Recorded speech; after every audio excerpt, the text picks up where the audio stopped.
Lions TV full time from the Bet365 via Lions TV Towers. It finishes at Stoke City 1, Millwall 1. We remain 7 unbeaten and go into the international break in very, very good form. We didn't get the 5th 1-0 win in a row, although at some points it did look like it might happen when we took the lead. And I thought it was a really, really entertaining game. And I'm not taking nothing away from the team or the manager.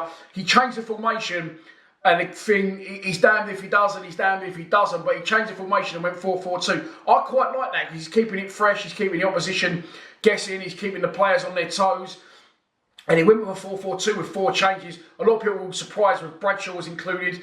I wasn't. Yes, I like Bradshaw, you know that, but he's in my eyes, I think Neil Harris thinks Bradshaw's his main man. And I think, again, the element of surprise, the fact that he's playing up front with Coburn and Langstaff was left out along with Ivanovic, but we have really good strength in depth on the bench. So, I'd say he's damned if he does and he's damned if he doesn't. If he does change the formation, people say, well, why has he changed it? We won 4 games in a row. If he doesn't, he'll go back to a Cardiff situation and people will go, should have fucking changed it, should have freshened it up. So I've got no issues at all. I thought it was a really good game. Stoke had a couple of good opportunities in the first half. One Tom Cannon clearing miss early on. After 30 seconds, we get caught napping, which he doesn't convert. Later in that half, good save from Lucas Jensen, shot across him, he gets down. It's one of them ones that's going to trickle in the far corner. It's always moving away from the goalkeeper. He dives full length, does really well, and he tips it round the post. We had opportunities as well. Bradshaw, a pop shot from distance that went just wide. And then also we had a few which I've seen, I keep saying about this Instagram video that the club put out, where it's showing Aziz feeding all the balls and 2 strikers in Coburn and Bradshaw who started this game, and Ivanovic and Langstaff practicing getting on the end of them. We saw a lot of that today. Aziz got a couple of good balls in and Coburn just couldn't get on the end of them a couple of times. It wasn't really his fault, but that's actually how we end up getting our opening goal of the game, or our only goal of the game. Quick free kick, Aziz travels down the pitch. It's a good ball cross and Bradshaw goes for it. And I think Bradshaw gets a little cheeky flick, and only very, very little flick on it. Their goalkeeper, I think Bradshaw's movement across him, as well as the small flick he gets, sort of distracts him, and he sort of goes there with his foot. He half gets a toe on it, and Josh Coburn does what a good striker does. He follows in and scores his first goal on his first start back after his injury layoff, and he looks like some player, Coburn. He gassed that later in the game. Of course he did, and substitutions were made. We nearly then, after we score in 42 minutes, we nearly go and score again. We look really, really strong. Now, this is the controversial one, and as I said, you know, if he does it, he's going to get shit. If he doesn't do it, he's going to get shit. At half time, he takes off Tom Bradshaw and he puts on George Honeyman. Now, if Bradshaw was injured, a like-for-like replacement would have been Macaulay Langstaff. I'm not criticising anything, but I'm saying on that basis, I think he's changed formation intentionally, and there is an argument, I'm sure some of you will have it in the comments, that we're winning 1-0, it's half-time. All right, if we're winning 1-0 and it's 70 minutes, maybe go a little bit more defensive.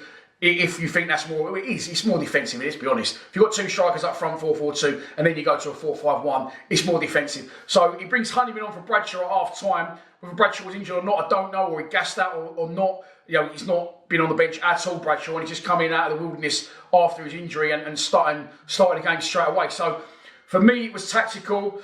As I said, he could have put Langstaff on, which he didn't do. Look, I can't knock it. We can't knock anything he's doing in a minute. And as I say, I've always had faith in Harris, and I always will do. I'm sure some of you will say in the comments, why have we done that at half time? All right, 15 minutes to go, 10 minutes to go, 20 minutes to go even. I understand it. But at that point, it was a controversial one. Stoke score early in the second half. Again, you can't knock it. We let in our first goal after 6 hours and 59 minutes. And it was all Stoke at the start of that second half. They should have had a Stonewall penalty where Jake Cooper's got their man and yanked him away. But it's nice to see us get away with one for once. But the pressure continued. The corner comes in. Someone's on the front post, and then Javed Tanganga is marking their captain who scored. There's an area there where someone should be on the point of the 6-yard box. I can't remember who it was now. And they was in that sort of position, but they wasn't on the point. They was further towards the middle. So by the time Jaff's lost his man, he's come flying past the person that should have been on the point of that 6-yard box, who just would have headed it away. It's delivered goal. Very route one, very simple. However, as I've just said, our first goal conceded in 6 hours and 59 minutes. So I'm absolutely not going to criticise. I'm not going to point fingers, or I just sort of did it a couple of people. And I'm going to say that, you know, it was going to happen at some point, and now it has happened. It hasn't happened in a loss as well. So Stoke pick us back. After that, they had a couple more opportunities. A guy for them fires one over from on his left foot, and we had a couple as well. And the one was massive. I think it was Aziz from a corner that didn't get delivered, got cleared, goes back out to it was Essay. Essay hits the touchline, stands it up. Jake Cooper's 4 yards out, and he just doesn't get enough on his head. He sort of glances at it. But look, loads to talk about. I'll probably do a post-match analysis on Monday because I've got things on tomorrow, and there's been loads of videos. We've had 6 days, 3 games. So there's plenty of content out there. This is obviously a more extended full-time reaction, and I probably will look at it in more depth on Monday, and we'll probably do a then debate as well, maybe Wednesday, get all the boys on and have a chat, because obviously now it is the international break. But look, we go into that international break. I'm not sure where we were Arsenal rigging the table now. At one point we was 4th. Now we've been pegged back, not so sure. But things are looking up, in my opinion, a good point on the road, and I feel that we shouldn't be too, and I'm guilty of it as well, let's not be too greedy. I was 1-0 up, it's on course for 5 1-0 wins in a row. We conceded, but let's not be too downhearted. It's been a really fucking great effort since the Leyton Orient game and then the Cardiff game. It's all turned around. So let's be grateful where we are. We've got a good young squad. Everyone seems to be back now, and anyone that's not will definitely have the opportunity to be so. After the international break, it ends at the Bet365. Stoke 1, Millwall 1. Please subscribe to Lions TV. Come on, you Lions.